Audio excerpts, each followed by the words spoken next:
तो चलो आ गए हैं हम लोग और केमिस्ट्री पूरा का पूरा डिस्कस करेंगे। वो भी दो पार्ट में डिस्कस करेंगे। अब है क्या कि पूरी पूरी वीडियो बहुत लेंदी हो जा रही थी, इसलिए इसको पूरा का पूरा कंटेंट हम लोगों ने दो पार्ट में डिवाइड कर लिया है। पहले पार्ट में डिस्कस करेंगे आज जो हम लोग पूरा का पूरा टॉपिक पीरियोडिक टेबल तक का, यानी आवर्त सारणी तक का।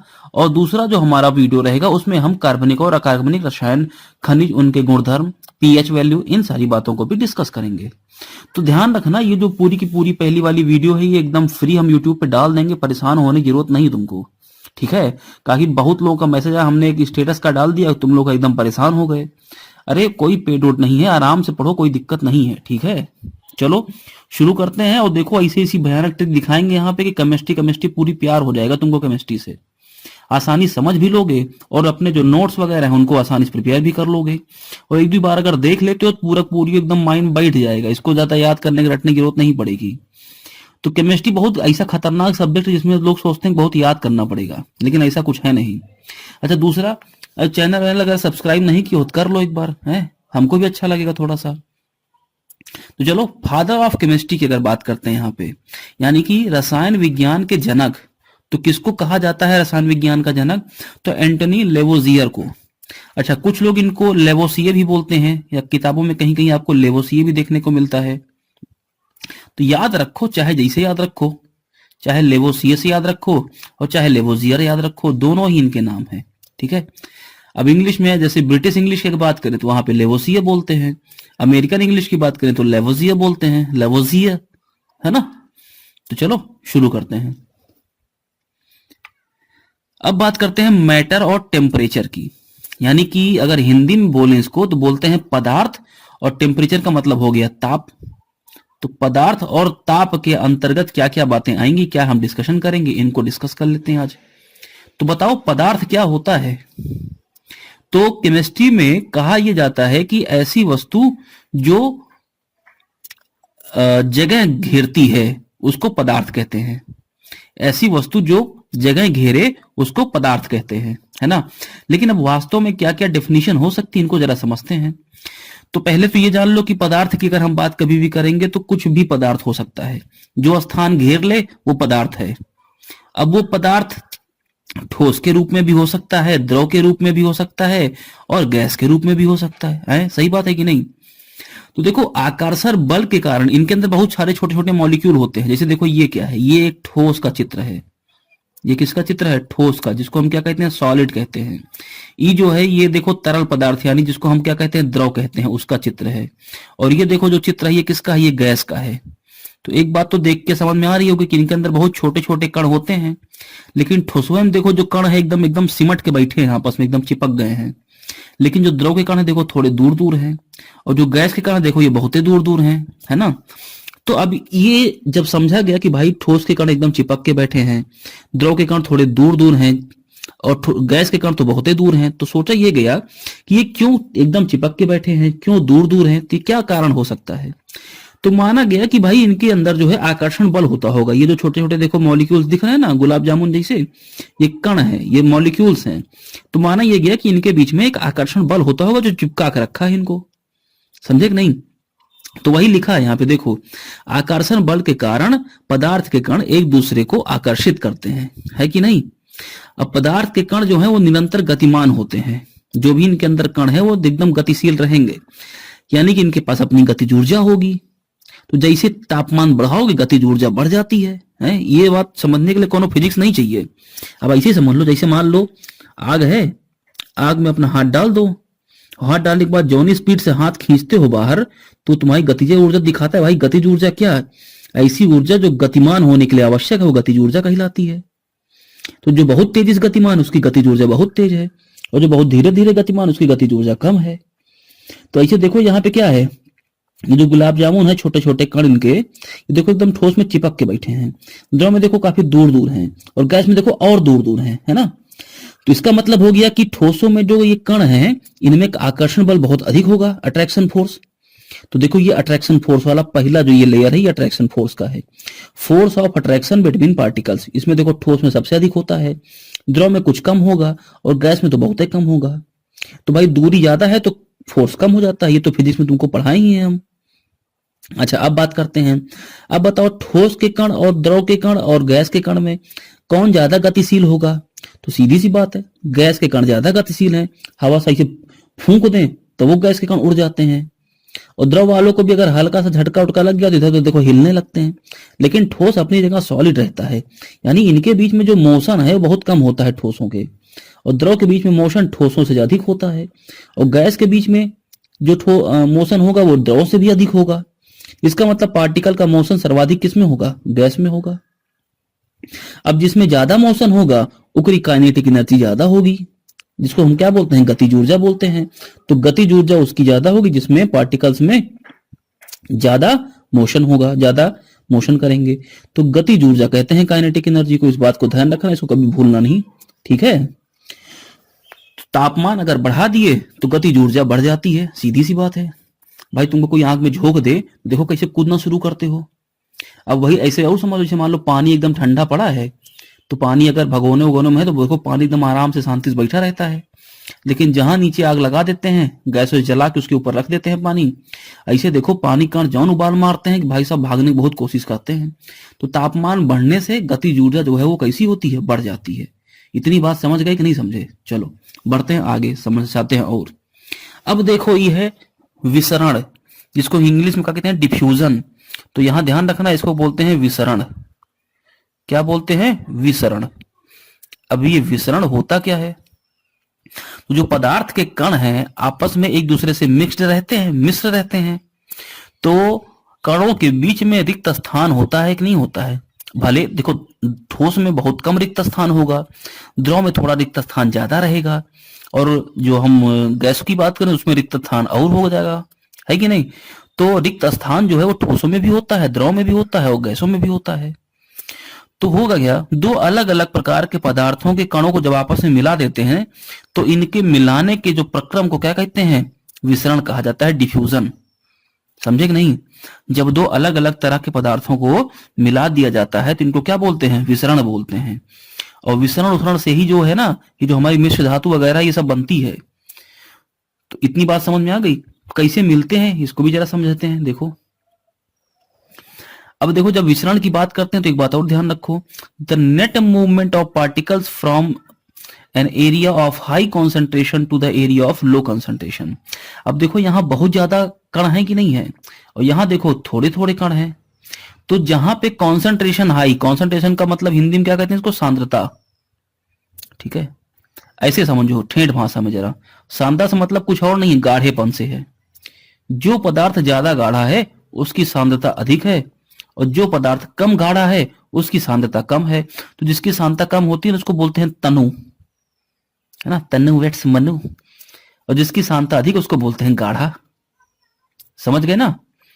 तो देखो जब कभी भी द्रव का फ्लो होता है, जब द्रव गति करता है, तो वो अधिक गाढ़े विलयन से किधर की तरफ जाता है? तनु विलयन की तरफ, है ना। गाढ़े से तनु वाले की तरफ गति करता है। क्यों ऐसा होता है? क्योंकि भाई देखो गाढ़े वाले में जो कण है वो, उनके बीच में जो स्थान होगा वो बहुत कम कम होगा। लेकिन तनु का मतलब क्या? इनके बीच में स्थान काफी ज्यादा है। तो जहां स्थान ज्यादा होगा सांस वास वहीं आराम से ले पाएंगे पार्टिकल्स, सुकून रहेगा यहाँ पे। इसीलिए गाढ़े से तनु की तरफ बढ़ते हैं, है कि नहीं? अब भीड़ भाड़ वाले इलाके में तुम ही फंस जाओ तो भागने की कोशिश करते हो ना, जल्दी से जाम से बाहर निकलें, तो जाम का मतलब गाढ़ापन हो गया। बाहर जाओ उसके आ जाओगे तो तनु विलयन हो जाएगा। तो net movement of particles from an area of high concentration to the area of low concentration. अभी प्रश्न जो है एग्जाम में पूछा गया है कि विसरण में जो विलयनों का मूवमेंट होता है वो गाढ़े से यानी सांद्र से तनु की तरफ। अब गाढ़ा तो नहीं लिखा होगा वहां पे, वहां सांद्र लिखा होगा। तो सांद्र से तनु की तरफ होता है, तो तनु से सांद्र की तरफ होता है, कहीं नहीं होता, ऐसे करके चार ऑप्शन दिए होते हैं। तो आपको समझना होगा कि जब विसरण की बात करेंगे तो गाढ़े की तरफ से भागेंगे कहां? तनु की तरफ, ठीक है। अच्छा अब देखो, a passive process from which means that no energy is needed. अब ये जो मूवमेंट होता है ना, इनमें कोनो एनर्जी की आवश्यकता नहीं होती है, यानी विसरण में ऊर्जा की आवश्यकता नहीं होती है। ऊर्जा की नो आवश्यकता, नो नीड। बिना ऊर्जा के, भाई देखो सीधी सी बात है, जहां भीड़ भाड़ वाला इलाका है, और भीड़ भाड़ वाले इलाके में सांस वास फूलती कि नहीं फूलती है, तो भीड़ भाड़ वाले इलाके में रहना पसंद करोगे कि एकदम उसमें शांत वाले इलाके में? तो सीधी सी बात है, जहां कम लोग रहेंगे, जहां शांति रहेगी, वहीं रहना पसंद करेंगे। तो इसके लिए कोनो एनर्जी चाहिए। एनर्जी का मतलब क्या, कोई बाहर से बोले कि नहीं भाई जाओ वहां चले जाओ, अरे खुद ही मौका मिलेगा तुरंत निकल लेंगे, है कि नहीं? तो ध्यान रखना इस बात को। अब देखो, अब एक होता है परासरण, इसे वहां पे क्या देखे थे, विसरण, ऐसे ये होता है परासरण, जिसको बोलते हैं ऑस्मोसिस, है कि नहीं? उसको बोलते थे क्या, डिफ्यूजन, इसको बोलते हैं ऑस्मोसिस। तो ध्यान रखना, जब ऑस्मोसिस की बात करते हैं तो एक देखो सेमी परमिएबल मेम्ब्रेन की बात करते हैं, जिसको हिंदी में बोलते हैं अर्ध पारगम्य झिल्ली। और यही लिख भी देते हैं, इसको समझ लेना, अर्ध पारगम्य, याद तो हो ही जाएगा अब तुमको, है ना? अर्ध पारगम्य झिल्ली। झिल्ली करती क्या है? अर्ध का मतलब आधा, पार मतलब पार चले जाना, और गम्य यानी जाना। तो ऐसी झिल्ली जो आधी चीजों को पार भेज दे, उसको अर्ध पारगम्य झिल्ली बोलते हैं। अब जरा समझना, जो परासरण है वो विसरण का बिल्कुल उल्टा होता है। विसरण में देखो क्या हो रहा है, परासरण दो भिन्न सांद्रता वाले घोलों के बीच होने वाली एक विशेष प्रकार की विसरण क्रिया है, जो एक अर्ध पारगम्य झिल्ली के द्वारा होती है। इसमें विलायक के अणु कम सांद्रता वाले घोल से अधिक सांद्रता वाले घोल की तरफ गति करते हैं। अब देख रहे हो, मतलब ये कहां जा रहे हैं, डिफ्यूजन वाले में कहां जा रहे थे?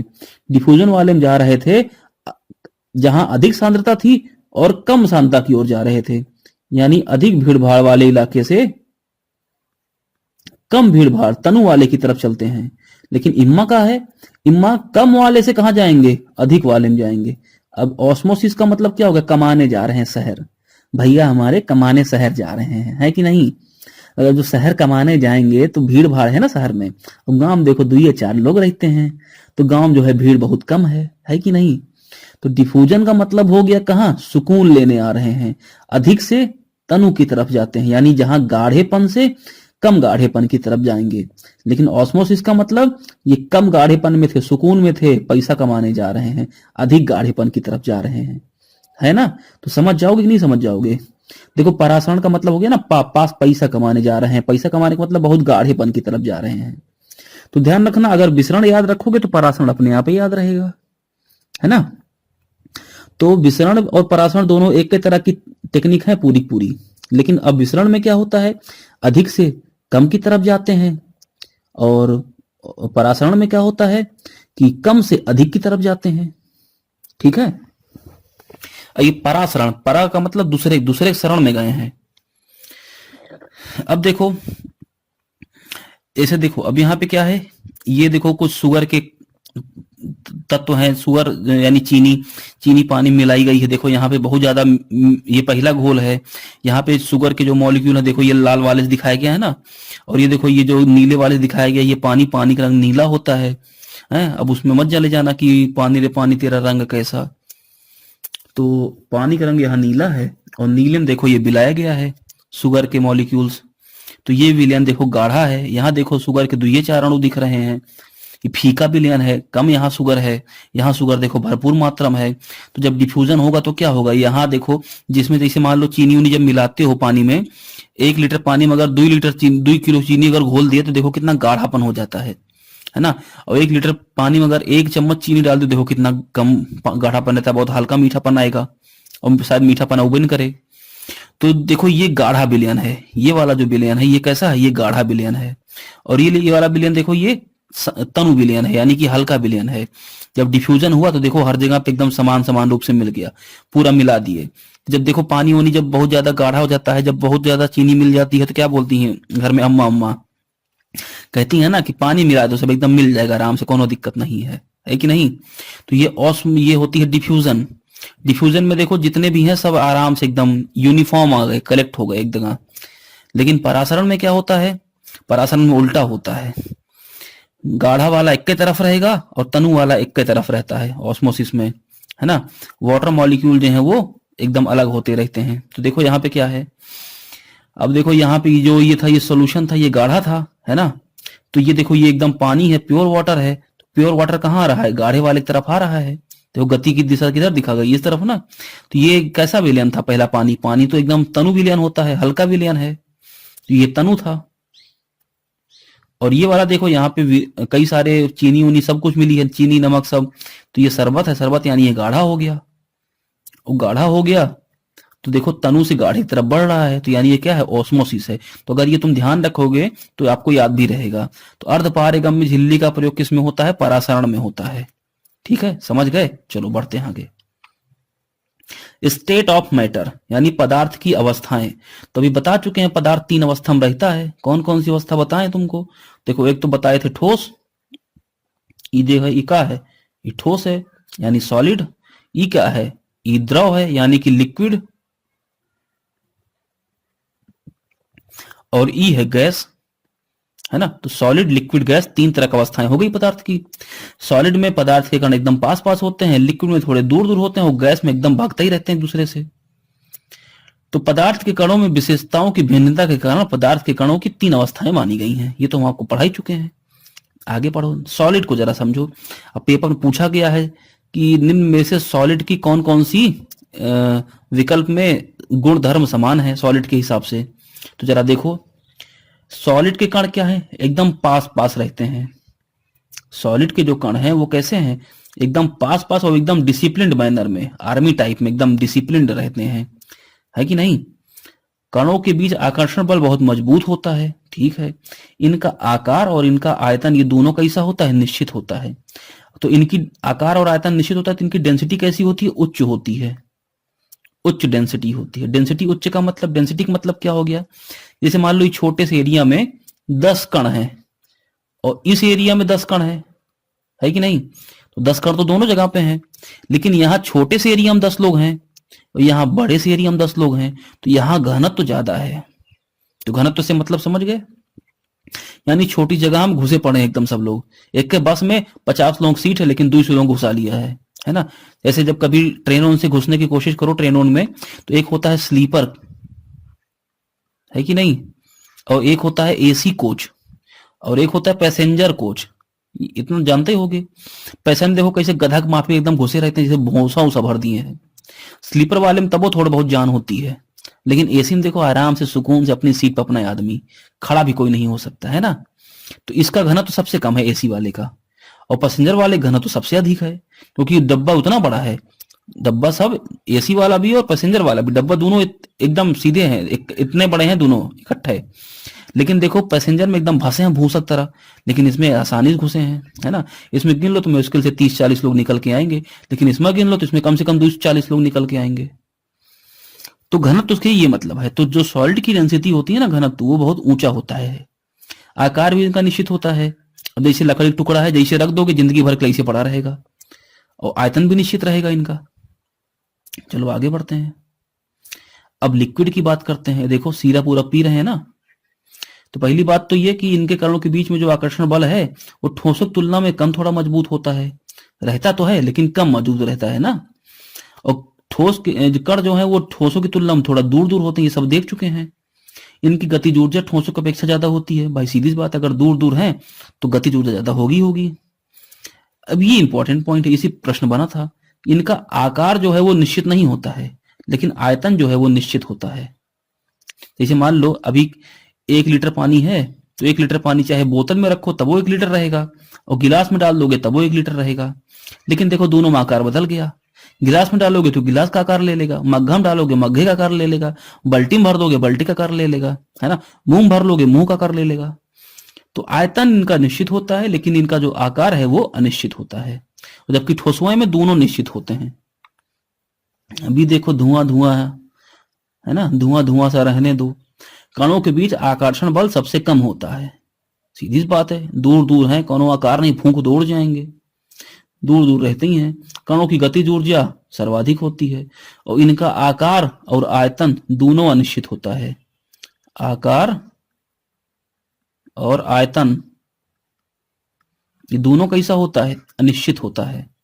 क्यों भाई, देख लो, इतने धुआं को पूरा पूरा कमरा में भी भर सकते हो, इतने धुआं को एक बोतल में भी बंद करके रख सकते हो। तो आयतन थोड़ी निश्चित है, और आकार तो सीधी सी बात है अनिश्चित होगा। चलो अब बात करते हैं एब्सोल्यूट जीरो टेम्परेचर। अभी कौन सा टेम्परेचर निकल के आ गया, इसको पहले हिंदी में जान लो। इसको बोलते हैं परम शून्य ताप।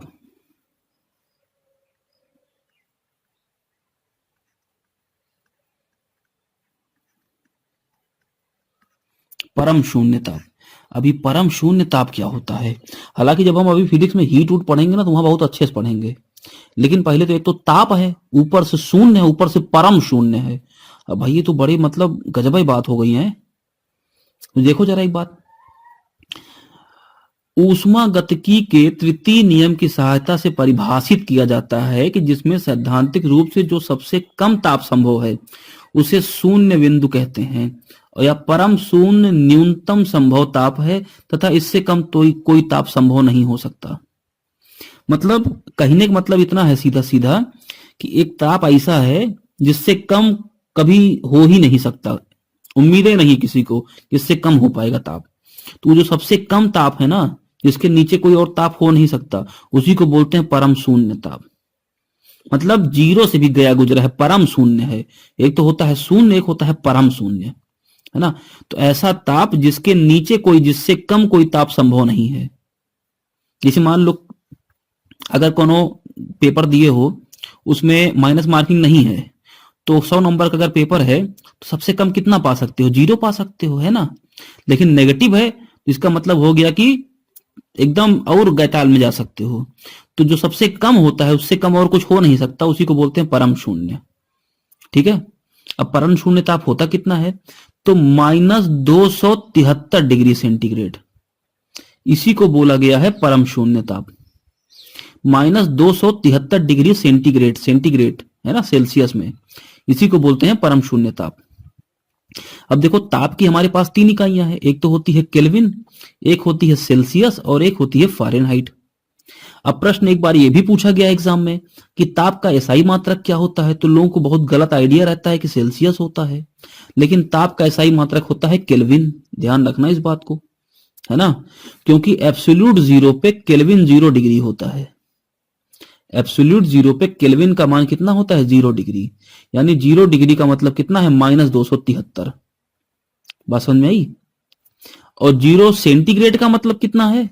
भाई ये देखो, ये 0 केल्विन है, तो 0 केल्विन का मतलब -273 डिग्री सेंटीग्रेड।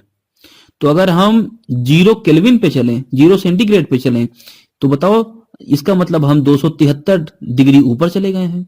तो 273 केल्विन का जो मान है वो 0 डिग्री सेंटीग्रेड होता है। बात इतनी ध्यान रखना, 0 डिग्री सेंटीग्रेड का मतलब 273 केल्विन। इसका मतलब सेल्सियस वाला मान जो है वो बड़ा है कि नहीं। और फ़ारेनहाइट में और इसमें भी एक रिलेशन होता है, 1.8C प्लस 8C प्लस 32, ये होता है फ़ारेनहाइट में। ये सब पढ़ेंगे हम लोग, इसकी बात हम ज्यादा चर्चा नहीं करने वाले हैं क्योंकि ये सब हम लोग हीट में पढ़ेंगे।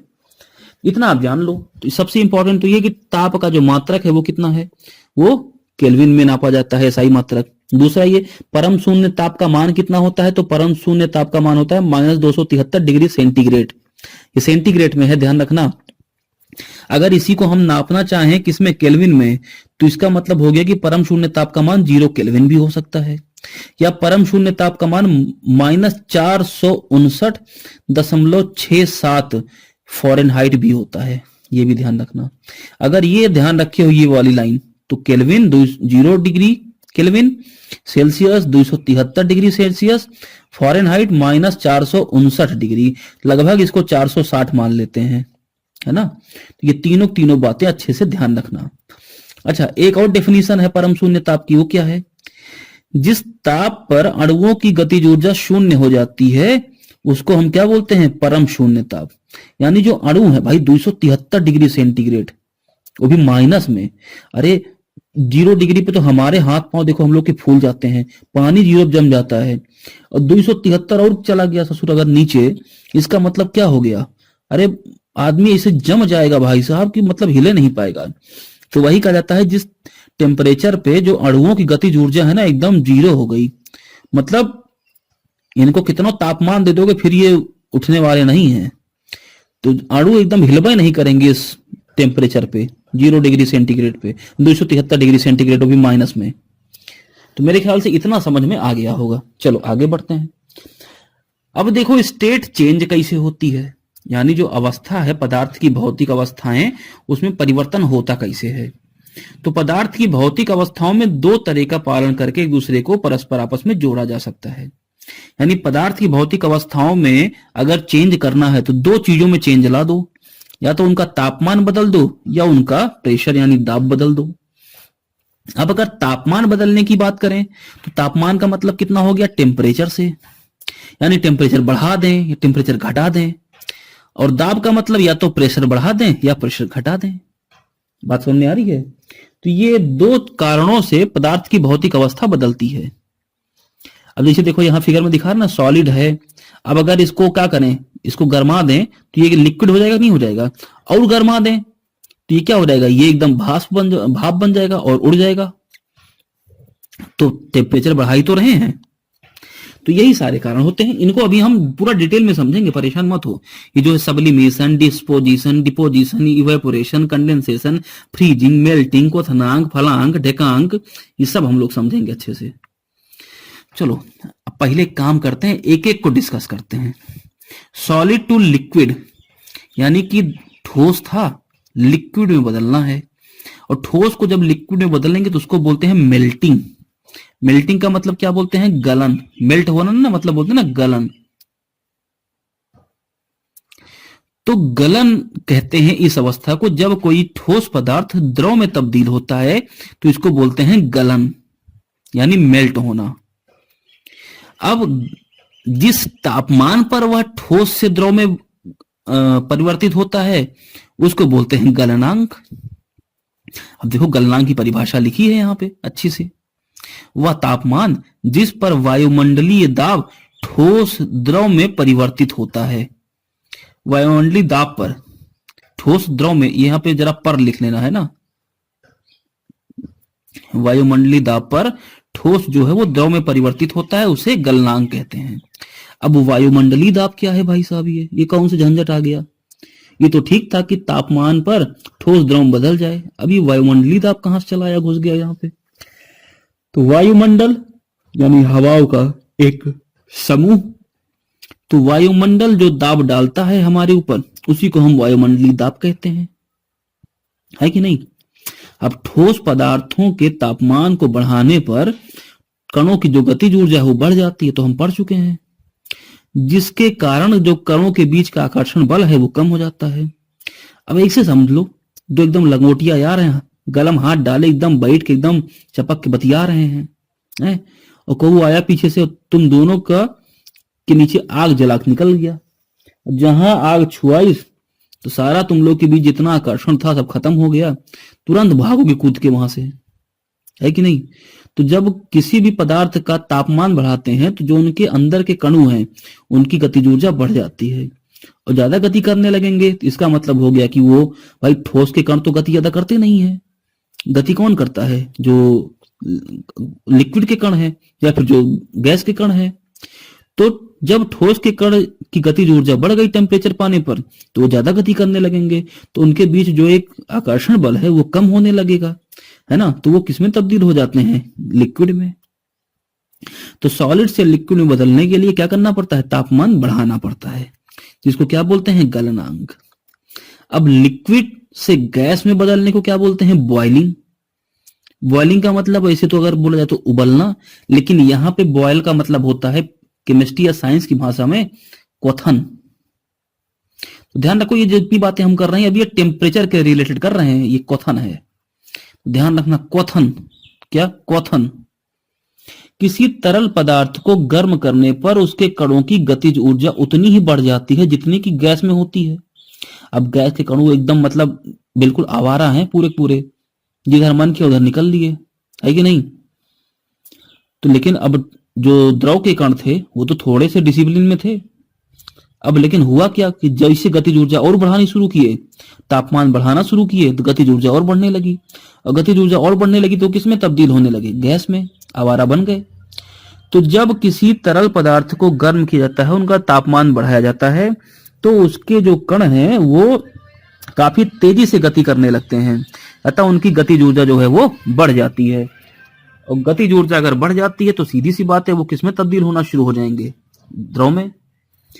तो क्वथन क्या है, किसी द्रव पदार्थ के गर्म होने पर उसको गैस में बदल जाना, ये जो क्रिया है ये क्या कहलाती है, क्वथन कहलाती है, यानी बॉइलिंग कहलाती है।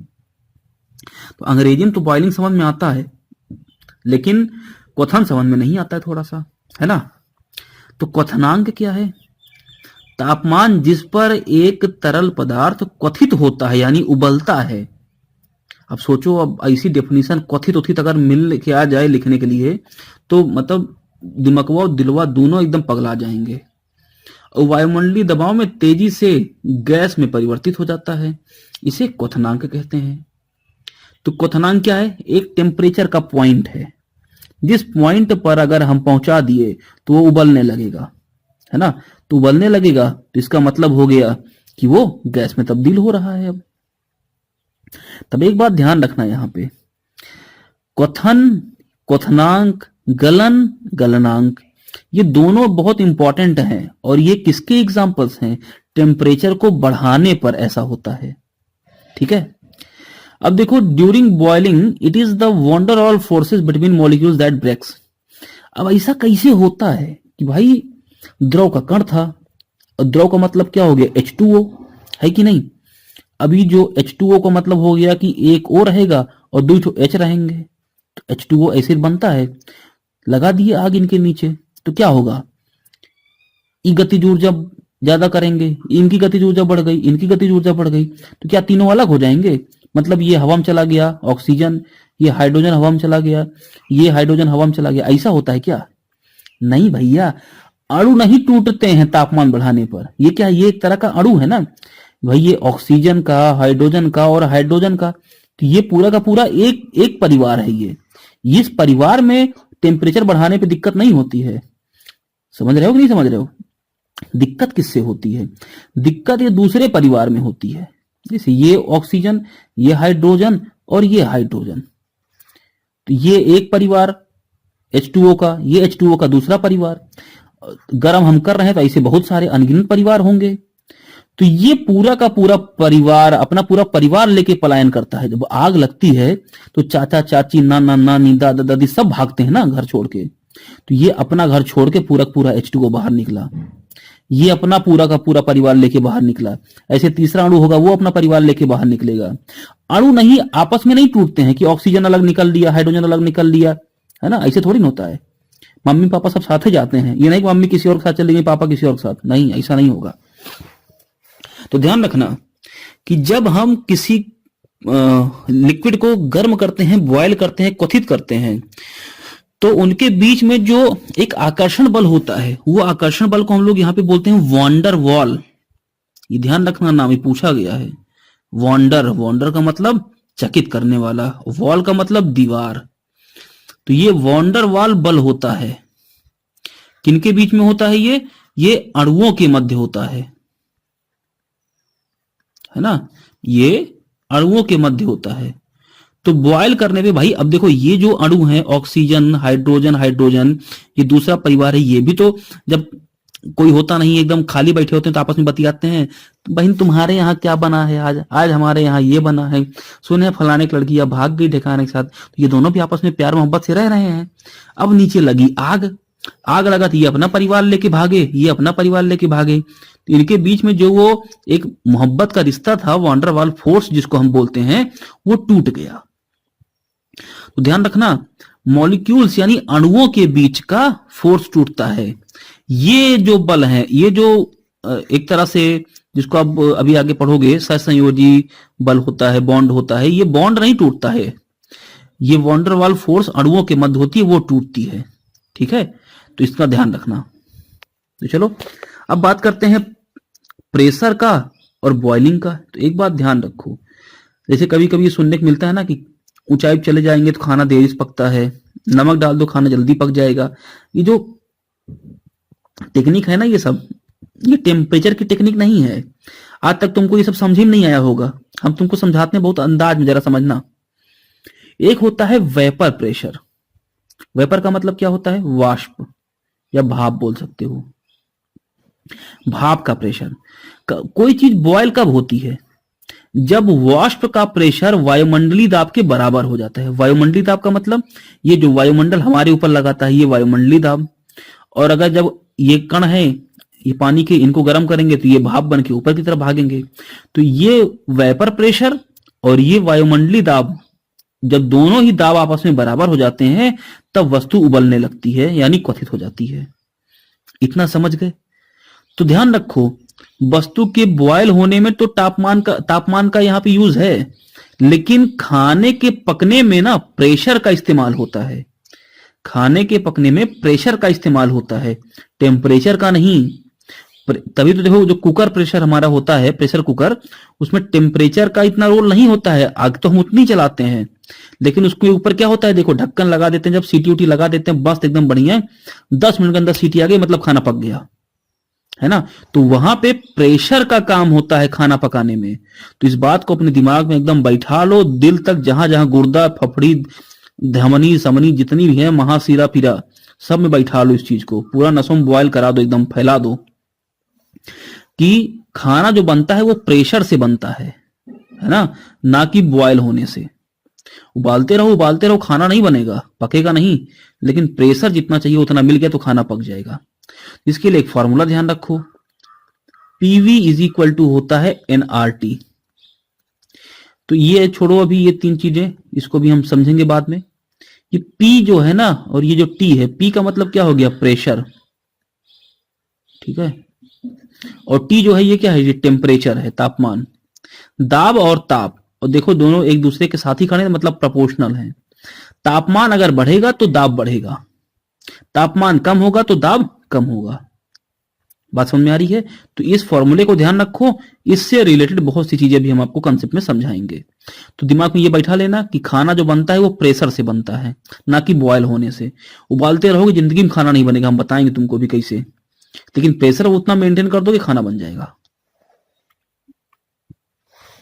अब देखो एक्सप्लेनेशन, आओ जरा समझाते हैं।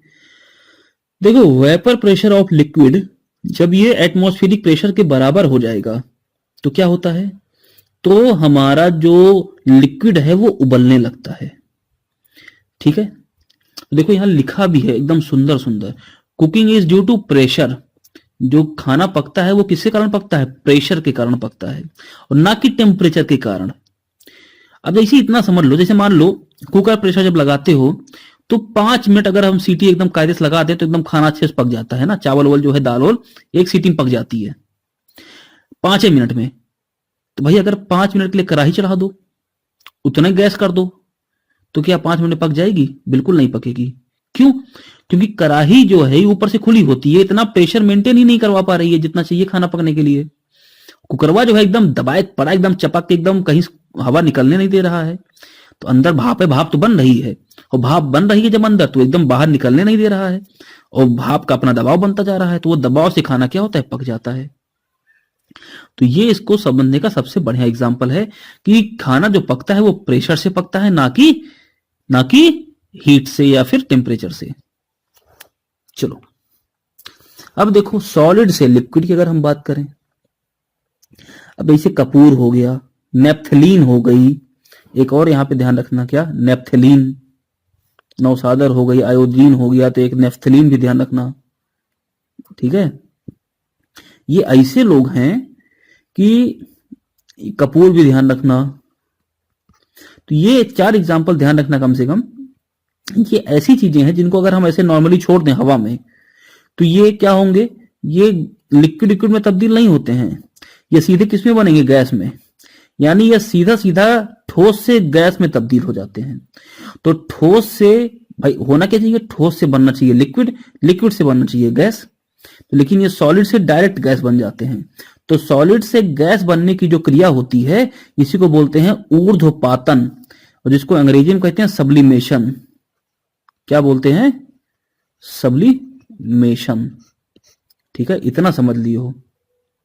अब देखो, जैसे नौसादर है, नौसादर होता क्या है, तो नौसादर को बोलते हैं अमोनियम क्लोराइड, NH4Cl, इसको ऐसे लिखा जाता है, NH4 यहां नीचे चिपका होता है, और Cl, Cl का मतलब क्या होगा, क्लोराइड, है ना।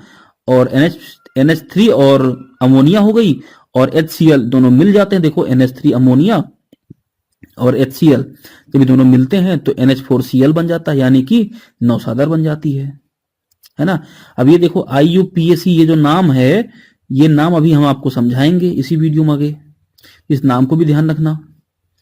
एक जो इनका अन्य नाम है NH4Cl अमोनियम क्लोराइड का, उसको क्या बोलते हैं, नौसादर बोलते हैं। आणविक सूत्र इनका ध्यान रखना, NH4Cl होता है। इसका जो जलीय विलयन है ये हल्का सा एसिडिक होता है, अम्लीय होता है। क्यों? क्योंकि इसमें HCl ऐड होता है ना, इसलिए हल्का सा क्या होता है, एसिडिक होता है। तो ये किसका उदाहरण है, नौसादर? ये आपका ऊर्ध्वपातन का एग्जाम्पल है। और जो ये पदार्थ हैं इनको ऊर्ध्वपातज एलिमेंट्स कहा जाता है। अब देखो कपूर। अच्छा, कितने लोगों को कपूर का फार्मूला पता था? C10H10O फार्मूला होता है, C10H10O, ये कपूर का फार्मूला है। कितने लोगों को पता था? ईमानदारी जरा बताना। अच्छा, कितने लोगों को ये पता है कपूर जो है वो कोई केमिकल नहीं होता ऐसा, वो केवल वृक्षों से प्राप्त किया जाता है। तो कपूर का जो वैज्ञानिक नाम होता है वो बोलते हैं कैम्फर लॉरेल। ये जापान का ये पौधा है, 1000 वर्ष पुराना कपूर का वृक्ष है ये जापान में। बात समझ में आ रही है? तो फॉर्मूला ध्यान रखना, C10 यानी 10 ठो कार्बन होगा, 16 ठो हाइड्रोजन होगा और 1 ठो ऑक्सीजन। ये जब तीनों मिला देंगे तो कपूर बन जाएगा। और घर उनमें बत्ती उत्ती आरती उरती करने के लिए कपूर का बड़ा इस्तेमाल होता है। आयोडीन। अच्छा, आयोडीन है ना, ये बेसिकली ये ध्यान रखना, इसको ये एक रासायनिक तत्व होता है जिसको आई से डिनोट करते हैं, आयोडीन को। अब देखो, इसको कभी कभी ना अवकारक लवण भी कहा जाता है, अवकारक लवण या अवकारक सॉल्ट भी बोलते हैं, अवकारक लवण ये कहा जाता है इसे। तो आयोडीन हमारे आहार का प्रमुख पोषक तत्व है, आप जानते ही हैं। इससे जो है घेंघा हुआ की बीमारियां नहीं होती हैं, है ना। दिलो दिमाग को एकदम तंदुरुस्त रखता है आयोडीन। चलो, लिक्विड से सॉलिड। अगर लिक्विड से सॉलिड में बनाने की कोशिश करें तो क्या होगा? वो द्रव है वो सॉलिड में कब बनता है? पानी है वो जब जमा दो उसको तो सॉलिड बन जाता है। इसको बोलते हैं फ्रीजिंग। बोलते हैं ना, फ्रिज में रख दो, फ्रिज बोल देते हैं, तो फ्रीजिंग होता है। फ्रीजिंग का मतलब हिमीकरण, है ना। तो किसी द्रव पदार्थ का तापमान कम करके ठोस में परिवर्तित कर देना फ्रीजिंग कहलाता है, यानी हिमीकरण कहलाता है। और जिस तापमान पर वह द्रव जो है वो ठोस में तब्दील होता है उसे हम क्या बोलते हैं? हिमांक, यानी कि फ्रीजिंग पॉइंट। क्या बोलते हैं? फ्रीजिंग पॉइंट बोलते हैं। ठीक है। जब कोई द्रव अपने ताप को घटाकर ठंडा हो जाता है तब उसके कणों की गतिज ऊर्जा जो है वो काफी कम हो जाती है, जिससे वो ठोस की स्थिति में आ जाता है। अब गैस थी, लिक्विड में बनाओ। कभी ऐसा देखो, जैसे मान लो बाहर गाड़ी वोड़ी खड़ी है, तो गाड़ी वोड़ी में देखो एकदम शीशे पे एकदम कभी ओस ओस चपकी रहती है, तो ओस क्या है? एक तरह से गैसियस फॉर्म में रहती है ना, तो वो देखो कभी कभी पानी की बूंदें बन के ऐसे ऐसे ऐसे गिरती रहती है ना। एक काम करो, कभी जैसे जाओ और ग्लास ओस हो, कोई कांच ओस हो, उसके ऊपर अपनी भाप मारो। भाप तो हवा के रूप में निकलती है, लेकिन जब जाती है तो देखो पानी की बूंदों की तरह निकलती हुई गिरती हुई ऐसे आती है। तो हम लोग, कुछ लोग क्या करते हैं, इसमें अपना नाम लिखते थे या अपनी मोहब्बत का नाम लिखते थे, जानू फलाने ठिकाने ऐसे करके ना। तो इसको बोलते हैं संघनन। गैस से लिक्विड में बदलना संघनन कहलाता है, संघ हो जाना, है ना। गैस थी एकदम संघ होके लिक्विड में आ गई तो संघनन बोलते हैं, जिसको बोलते हैं कंडेंसेशन। वह प्रक्रिया जिसके द्वारा गैस तरल पदार्थ में परिवर्तित हो जाती है, इसको संघनन कहते हैं। ठीक है। तो देखो, ठोस था, द्रव था, गैस था।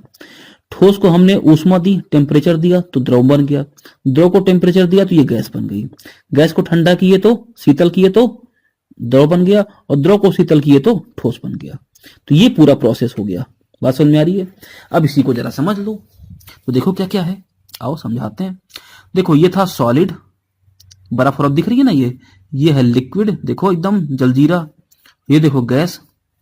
तो सॉलिड से जब लिक्विड में बदलते हैं तो क्या करते हैं? मेल्टिंग बोलते हैं इसको, गलन, है ना।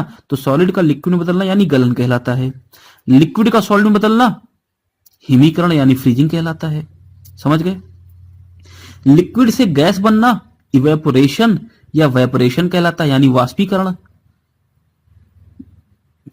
क्या कहलाता है? वाष्पीकरण। और गैस से लिक्विड बदल जाना तो कंडेंसेशन यानी संघनन कहलाता है ना। इसको ध्यान रखना, इसको कभी भूलना मत जिंदगी में।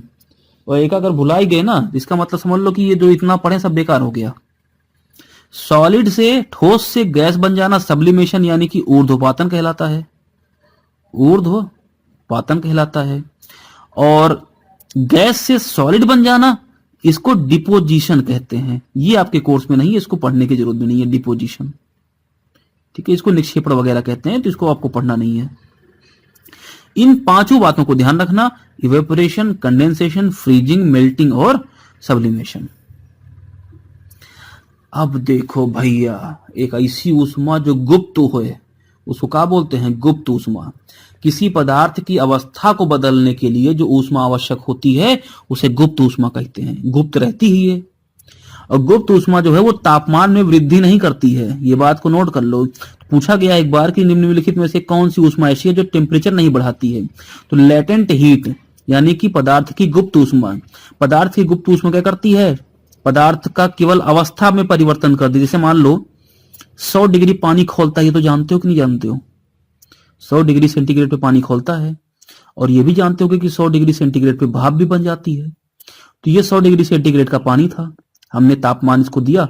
ये पहले 10 डिग्री सेंटीग्रेड का पानी था, हमने खूब तापमान दिया, नीचे से आग जलाए, एकदम कोयला वाला जला दिए, लगा दिए, एकदम देखो कितनी आग जला दिए, तापमान 100 डिग्री पहुंच गया। अभी भी लेकिन किसमें है? पानी में। अब क्या होगा? पानी से देखो जब भाप बनेगी, तो पानी से जब भाप बनेगी, वाष्प बनेगी यहाँ पे, तो रहेगी वो भी 100 डिग्री सेंटीग्रेड की, क्योंकि पानी 100 डिग्री सेंटीग्रेड का था। लेकिन देखो ये पानी था यानी ये लिक्विड थी, और ये क्या है? ये गैस है। तो अवस्था में परिवर्तन हुआ कि नहीं हुआ? और दोनों का देखो टेम्परेचर 100 ही है। बात समझ में आई? तो 100 डिग्री सेंटीग्रेड पे ही देखो पानी जो है भाप में बदला, लेकिन अवस्था परिवर्तित हुई, तापमान में कोई परिवर्तन नहीं हुआ। तो जो ऊष्मा हमने दी वो गई कहां? तो यह अवस्था परिवर्तित करने के लिए ना इतनी ऊष्मा खर्च हो गई। तो जिस ऊष्मा का उपयोग अवस्था परिवर्तन के लिए होता है उसे बोलते हैं लेटेंट हीट यानी कि गुप्त ऊष्मा। बात समझ में आ रही है? क्लियर हो गया इतना?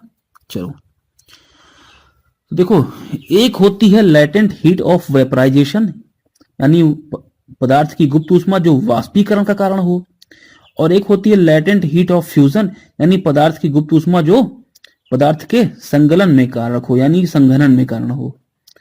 भाई जब गैस 100 डिग्री सेंटीग्रेड की है, वो 100 डिग्री सेंटीग्रेड के पानी में तब्दील होगी, इसका मतलब ये फिर से क्या हो रही है? सेंसिबल हीटिंग हो रही है इसकी, है ना। तो कंडेंसेशन, वेपराइजेशन जो पढ़े हो वो पूरा का पूरा कंसेप्ट है।